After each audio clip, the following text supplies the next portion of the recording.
curiouser and curiouser, cried Alice. She was so much surprised that for the moment she quite forgot how to speak good English. Now I'm opening out like the largest telescope that ever was. Goodbye, feet. For when she looked down at her feet, they seemed to be almost out of sight. They were getting so far off. Oh, my poor little feet. I wonder who will put on your shoes and stockings for you now, dears. I am sure I shan't be able. I shall be a great deal too far off to trouble myself about you. You must manage the best way you can. But I must be kind to them, thought Alice. Or perhaps they won't walk the way I want to go. Let me see.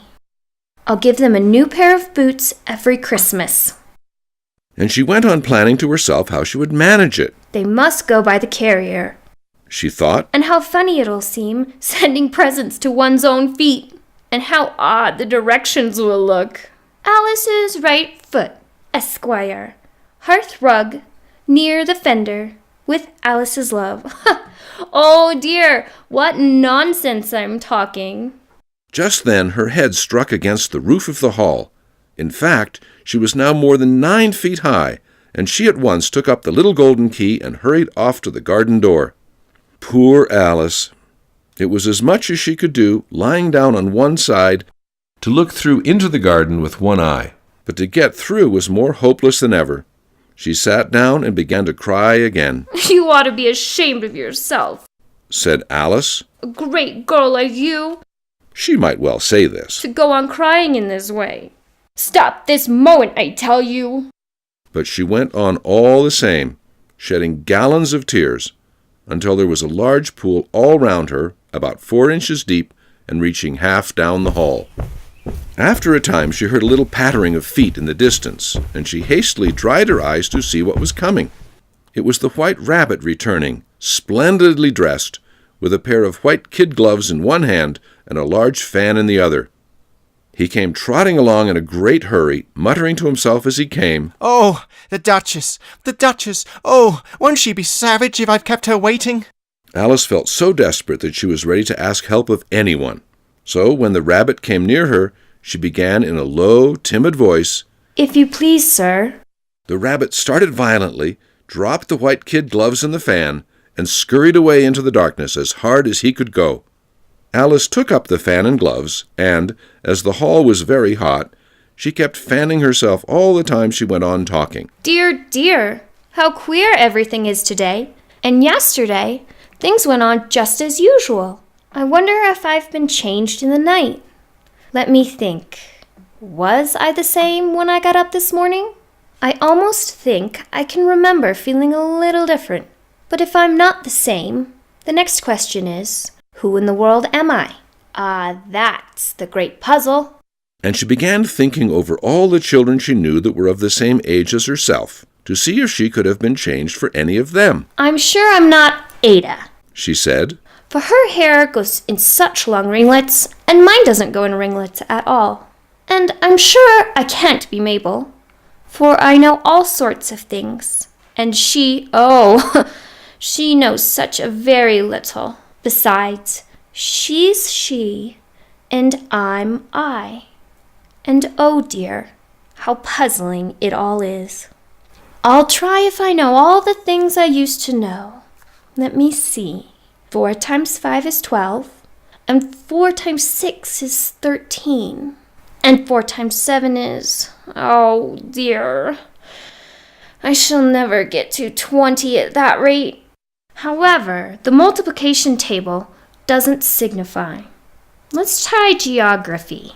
London is the capital of Paris, and Paris is the capital of Rome.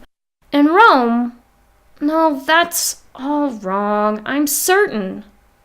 I must have been changed for Mabel. I'll try and say, how doth the little... And she crossed her hands on her lap as if she were saying lessons, and began to repeat it. But her voice sounded hoarse and strange, and the words did not come the same as they used to. How doth the little crocodile improve his shining tail, and pour the waters of the Nile on every golden scale? How cheerfully he seems to grin, how neatly spread his claws, and welcome little fishes in with gently smiling jaws. I'm sure those are not the right words, said poor Alice, and her eyes filled with tears again as she went on. I must be Mabel after all, and I shall have to go and live in that poky little house, and have next to no toys to play with, and oh, ever so many lessons to learn. No, I've made up my mind about it. If I'm Mabel, I'll stay down here. It'll be no use their putting their heads down and saying, "Come up again, dear." I shall only look up and say, "Who am I then? Tell me that first, and then if I like being that person, I'll come up. If not, I'll stay down here till I'm somebody else." But oh dear, cried Alice with a sudden burst of tears. I do wish they would put their heads down. I am so very tired of being all alone here. As she said this, she looked down at her hands and was surprised to see that she had put on one of the rabbit's little white kid gloves while she was talking. How can I have done that? She thought. I must be growing small again. She got up and went to the table to measure herself by it, and found that, as nearly as she could guess, she was now about 2 feet high and was going on shrinking rapidly. She soon found out that the cause of this was the fan she was holding, and she dropped it hastily, just in time to avoid shrinking away altogether. That was a narrow escape, said Alice, a good deal frightened at the sudden change, but very glad to find herself still in existence. And now for the garden. And she ran with all speed back to the little door, but alas, the little door was shut again, and the little golden key was lying on the glass table as before. And things are worse than ever, thought the poor child. For I never was so small as this before, never. And I declare it's too bad. That it is. As she said these words, her foot slipped, and in another moment, splash! She was up to her chin in salt water. Her first idea was that she had somehow fallen into the sea. And in that case, I can go back by railway, she said to herself. Alice had been to the seaside once in her life, and had come to the general conclusion that wherever you go on the English coast, you find a number of bathing machines in the sea, some children digging in the sand with wooden spades, then a row of lodging houses, and behind them a railway station.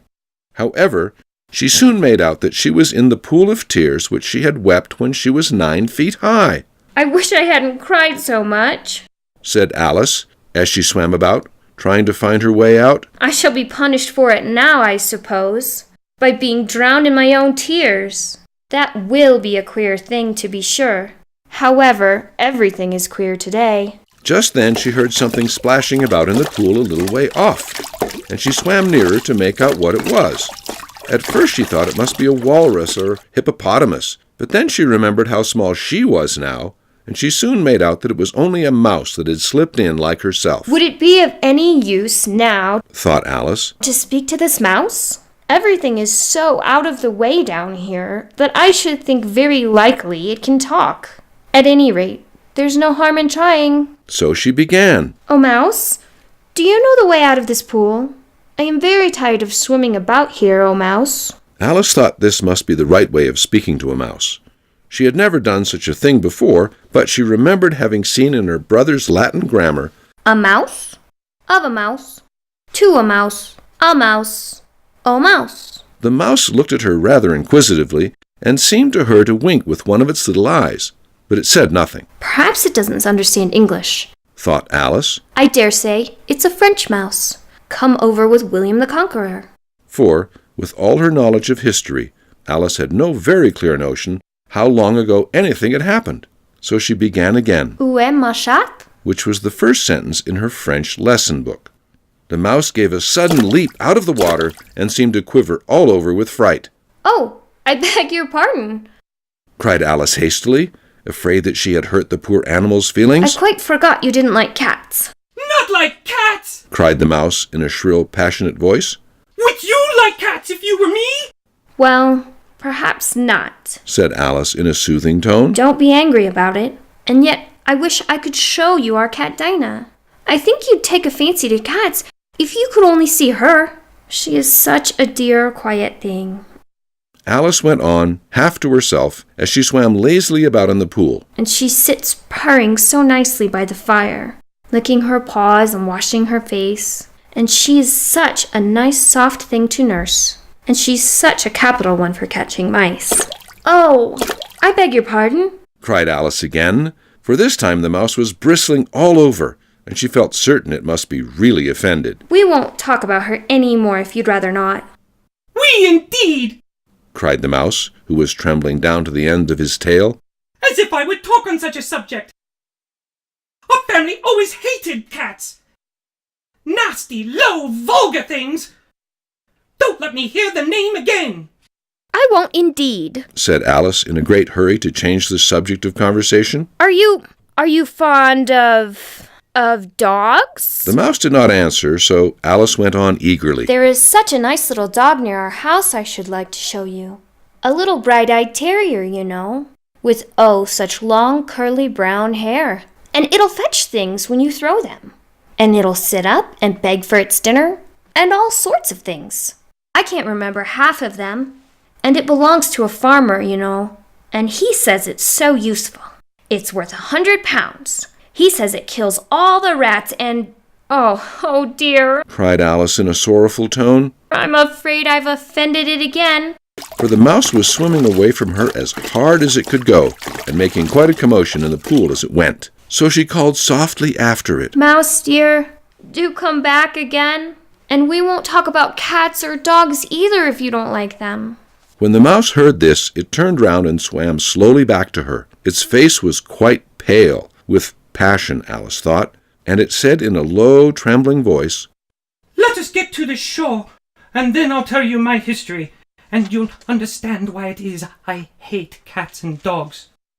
It was high time to go, for the pool was getting quite crowded with the birds and animals that had fallen into it. There were a duck and a dodo, a lory and an eaglet, and several other curious creatures. Alice led the way, and the whole party swam to the shore.